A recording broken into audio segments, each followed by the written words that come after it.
Hi, I'm Alison Warner, founder of Evolve and Grow and author of Build and Grow. Welcome to the Evolve and Grow podcast show, where I share lots of useful tips and advice to tradespeople who are looking to move off the tools and grow a really successful business.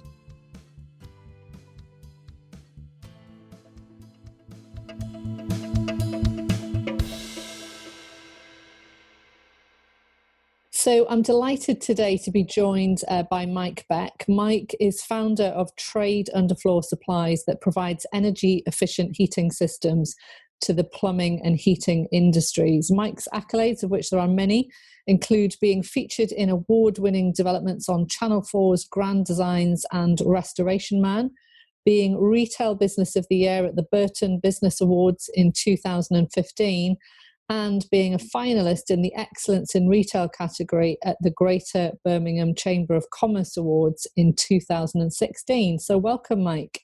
Thank you. Thanks for the intro. Hi, you're very welcome. So I was just looking through some stats on the industry before our call today, and really interesting. The underfloor heating accounts for 8% of households within the UK.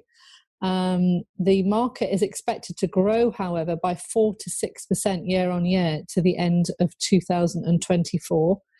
So obviously some opportunities definitely there for certain industries.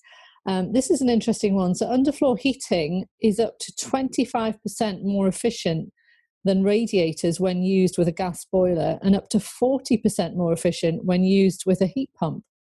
So it's interesting that more of our households, I know in New Zealand it's quite a big thing, but in the UK it's sort of a relatively untapped market at the moment, I guess.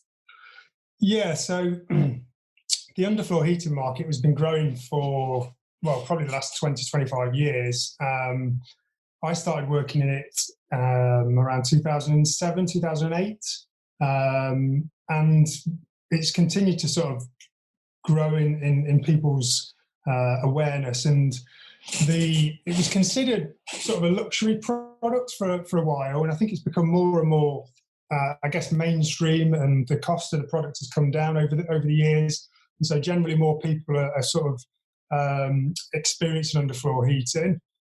So there's a lot of benefits to it when you compare it to traditional heating systems such as radiators, improved comfort levels, but the big thing is really the energy efficiency. And when you're replacing a radiator system for an underfloor heating system, you can expect to save up to around 25% in terms of your energy consumption and therefore your costs. But then if you go one step further and actually remove the gas boiler that powers that radiator or underfloor heating system and replace that with a renewable heating source, something like an air source heat pump, then you can get even more efficiency. And as you said, you can probably expect to save around 40% or up to 40% in terms of your overall energy. Yeah, amazing. So who are your typical customers, Mike? So we deal solely with trade businesses. We don't focus on end users or consumers as such, which quite a lot of our competitors tend to do. We're really just focusing on trade businesses, and they are predominantly small to medium-sized plumbing and heating contractors or businesses.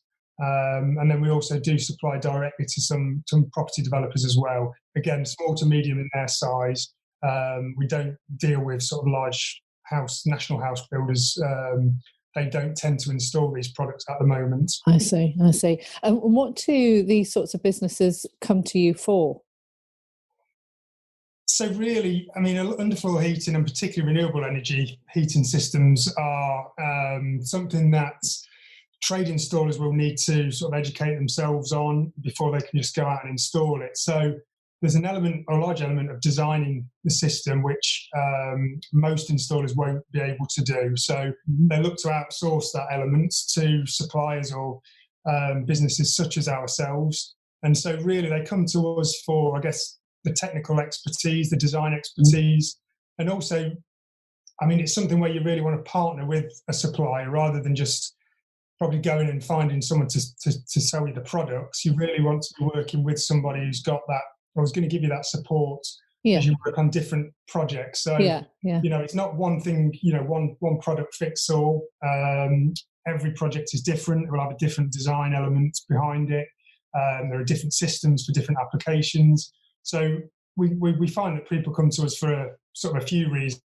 One will be obviously the type of product, quality of product, the cost, of course, as an element. But where we sort of win our customers and retain them is usually on the sort of service side. We very much look to partner with businesses over a long period and work with them rather than just being a company that wants to supply products. Yeah. Now, I can imagine it being quite daunting for a heating engineer to go into this new line if they haven't got any awareness or have had any training in it. So what do you find their main challenges are when they come to you? I think you probably just touched on it there. So if it's something they've not done before, so typically we'll have two types of customers. The ones that come to us who are perhaps already installing, just looking for a different supplier, maybe a better supplier, better products, or something different to what they already got, who may be sort of already, installing the product, so they don't have that lack of expertise. The other ones are, like you just said, the customers or the installers that are looking to get into installing these products and tap into that sort of increased consumer demand, but kind of don't know where to start. So with underfloor heating and with renewable energy heating, there's no formal qualifications required to be able to install it. So, if you're training as a plumber or a heating engineer, you'll need to get your gas safe certificate so that you can install boilers. And so you kind of push down that route in terms of training to be able to do what you need to do. That isn't the case with underfloor heating and renewables. So it's really, the onus is on the installer themselves to actually, I suppose, get off the backside to an extent and push themselves to do it. And therefore, they come to us for training to understand what they need to do to be able to install the products. And usually when we get companies who are coming to us for the training element, they're the ones that tend to stick with you, I guess, as a customer. And you do get that partnership going with them over a period of time.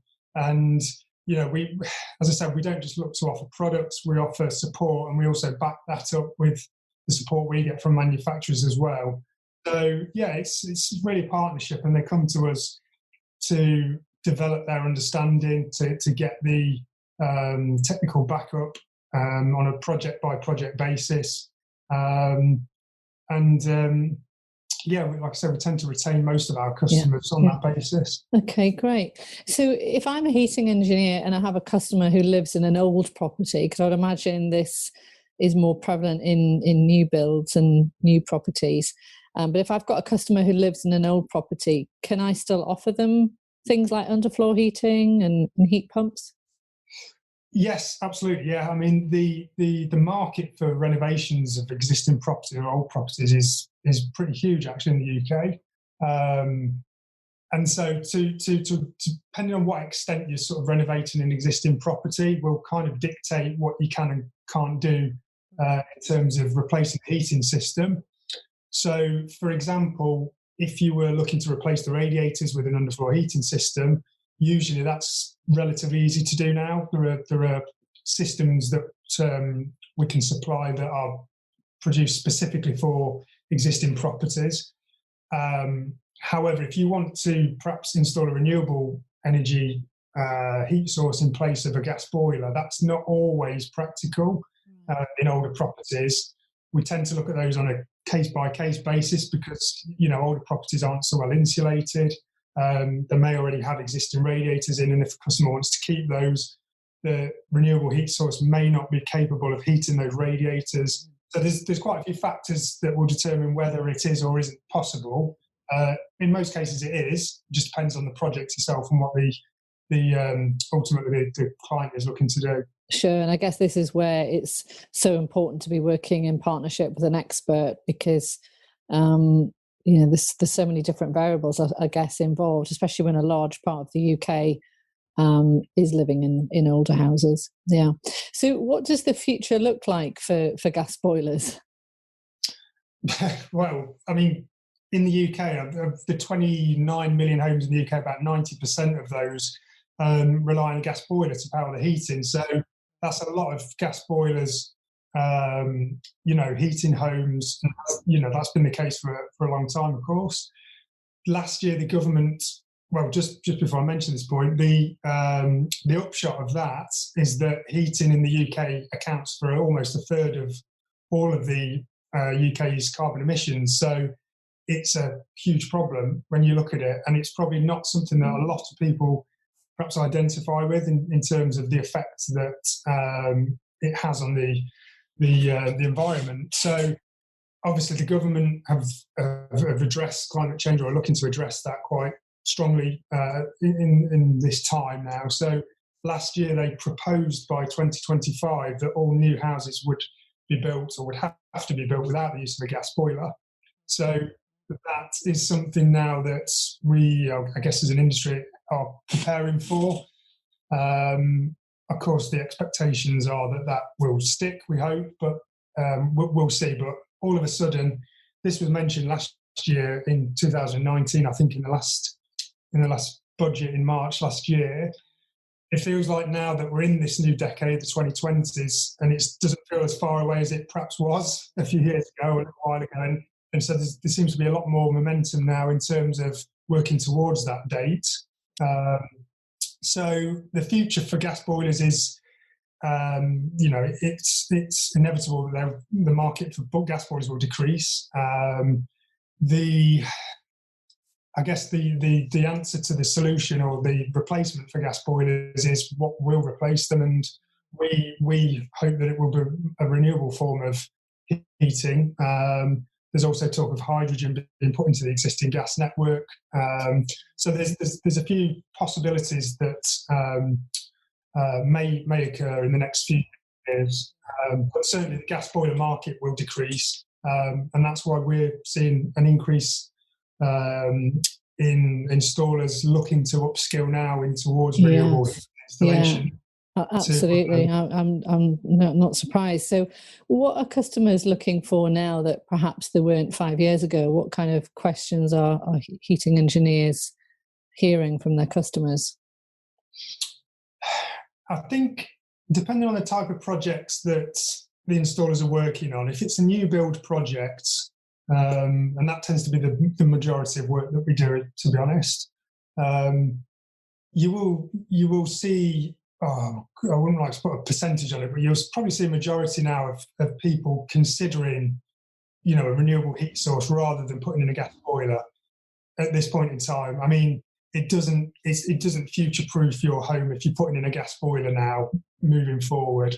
So I think increasingly over the last few years, we've seen more and more self-build people, self-build projects moving towards renewables, and of course, then they look for installers to be able to carry out those works.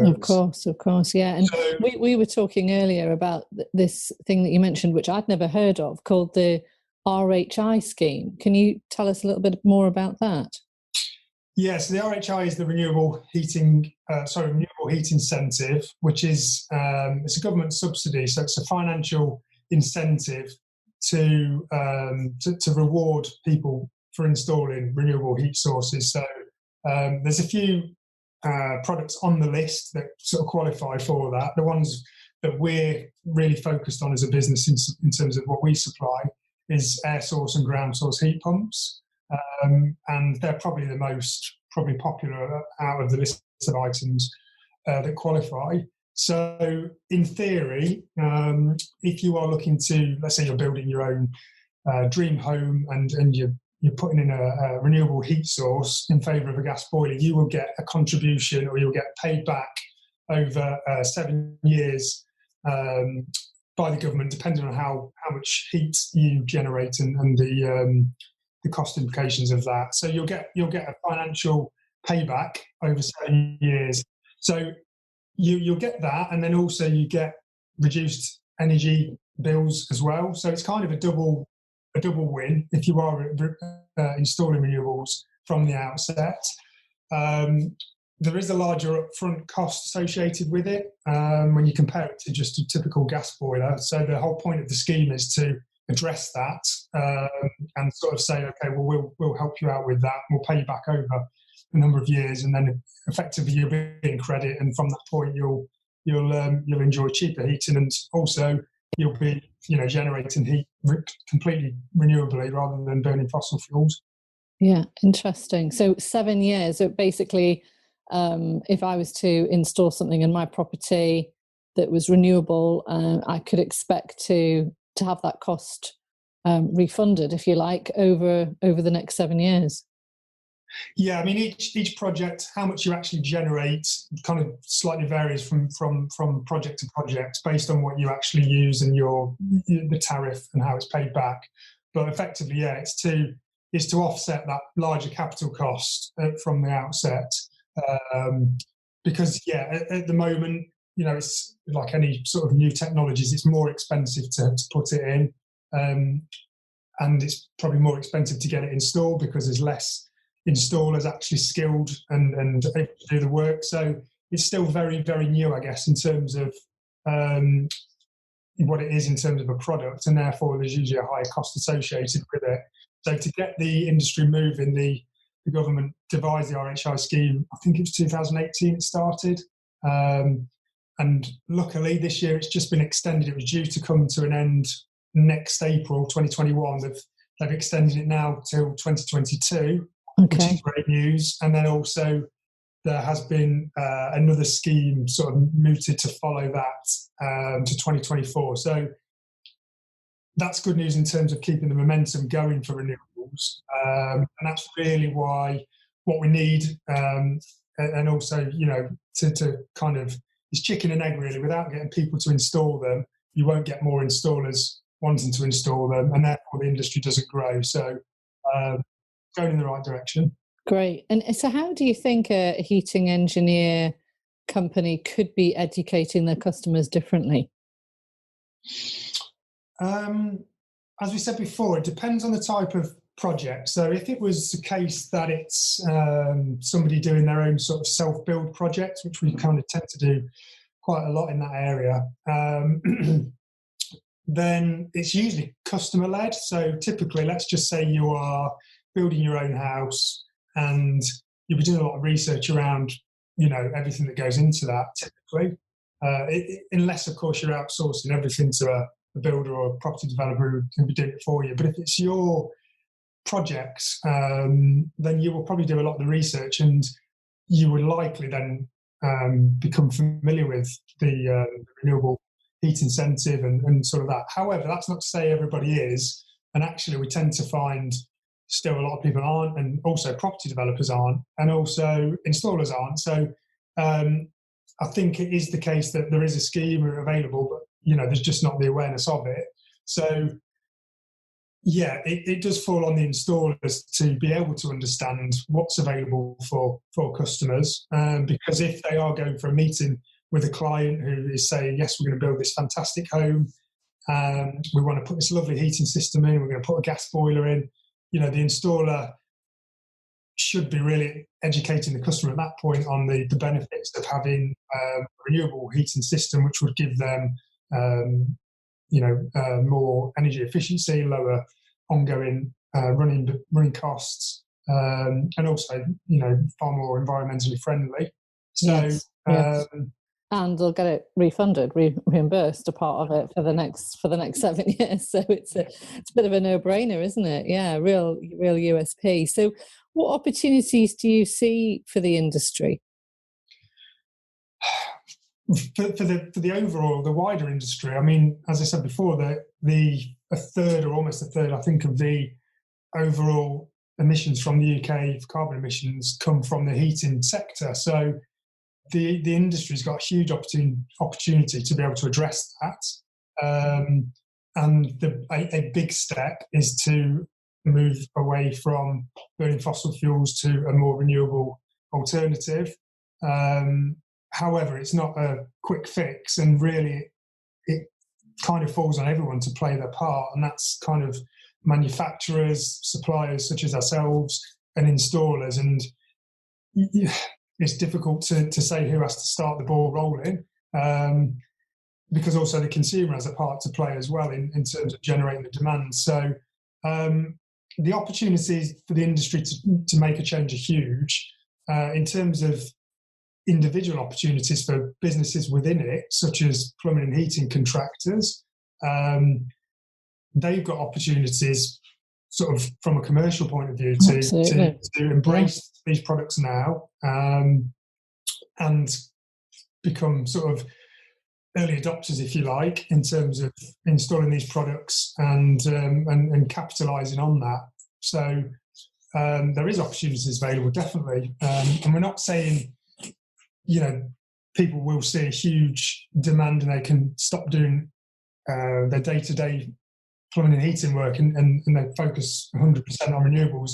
That's probably unlikely to happen straight away, but what they can do is to probably start the journey with renewable heating and underfloor heating if they're not already offering that to their customers, educating themselves, becoming confident and knowledgeable on the products, and put themselves in a position so when the inquiries do come along, rather than sort of turning them away, they're embracing them. Absolutely. Yeah, they're ready to deal with them. But I mean, I can see it's a massive USP. It's a way of standing out from competitors and leading the way, as it were. And it's so prevalent, isn't it, in the news, and with what's happening now with us all being in lockdown, the conversation's been accelerated, I think, around climate change, and we can see the impact it's had, us all stopping on the atmosphere, and I'm sure that will accelerate this sort of industry quicker. So what would you say to a plumbing and heating company that isn't sure if now is a good time to start bringing in these changes and adopting it? Well, I think if now isn't a good time, I don't know when would be. Exactly. All the things are pointing in the right direction for renewable heating. And when we talk about underfloor heating and renewables, they kind of go hand in hand. So we deal with quite a number of renewable heating specialist companies, and every project they'll be installing a renewable heating system into will have underfloor heating with it. So if you're an installer or a plumbing and heating company that's already installing underfloor heating but not yet renewables, you kind of want to be doing both, because you're putting yourself in the best position to win more work by doing both. So yeah, as I said, it's not the case that you probably need to drop everything and focus on it now.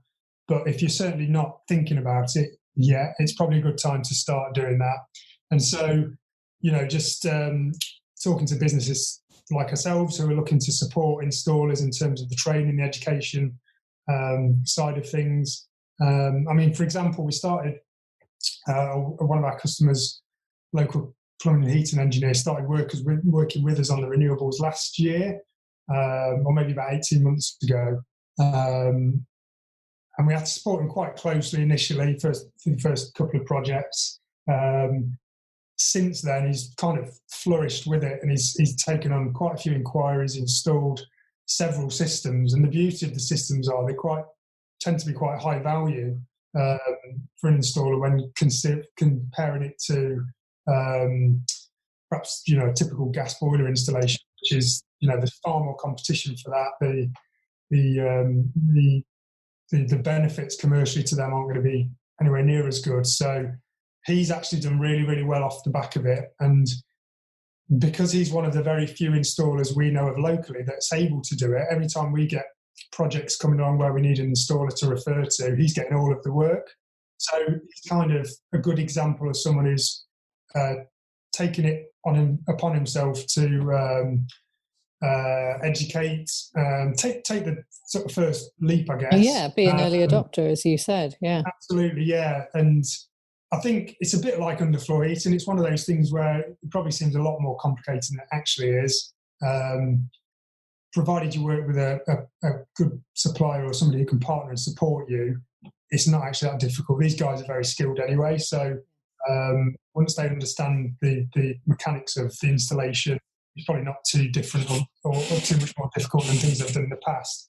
So yeah, I'd say now is definitely the time to start thinking about it. And when fingers crossed, the industry really starts to kick on in the next few years, then they'll be in a great position to capture. Absolutely. Yeah, great. So that just leaves me really with my final question, Mike. If I am a heating engineer and I'm interested in training with you, what are the next steps and also the cost? So in terms of the costs themselves, there's not really any financial outlay as such. I guess it's more of an investment in time. So we tend to, we offer training courses here for underfloor heating. These are free training courses that we offer to installers. But of course, as I said, it's a commitment in terms of time. So we do get a lot of people coming to these courses, which means a day off site or a day's earnings. So they're kind of weighing that up, I guess, as being important in terms of, or as important as a day on site earning money there and then. The steps themselves are to, I'd say, contact us, have a conversation around where they are in terms of their business, what they'd like to be doing. And really, it's straightforward in terms of the steps. We look to probably put them on training courses with the manufacturers that we work with. If it's not a course we hold in-house, that is. And then we just work with them on a project basis. And it's just a case of, close communication with our renewables guys or with our technical sales guys, if it's underfloor heating here. Just kind of, I think, like I said before, it's just taking the leap and actually having the confidence then to be able to take the projects on rather than turning them away and going forward with it. So I guess you're there to continue to support them and work in partnership with them as they go forward. Yeah, I mean, a typical project, it doesn't stop at the point where we supply the products. It's kind of, a lot of the work is done before the product is installed. So, we'll be receiving sets of plans of a project from an installer, and we'll be designing that system according to the requirements for it. At some point, they'll go ahead with the placing the order and the products will be delivered. They'll be installing the system. And then, there may be support during that installation if they're relatively new to it. And of course, any maintenance, technical support required thereafter is available as well. So it's not kind of it's not just a quick sort of supply process. It's an ongoing project basis, if you like. Yeah. That's great. Well, thank you so much, Mike, for coming on the show today.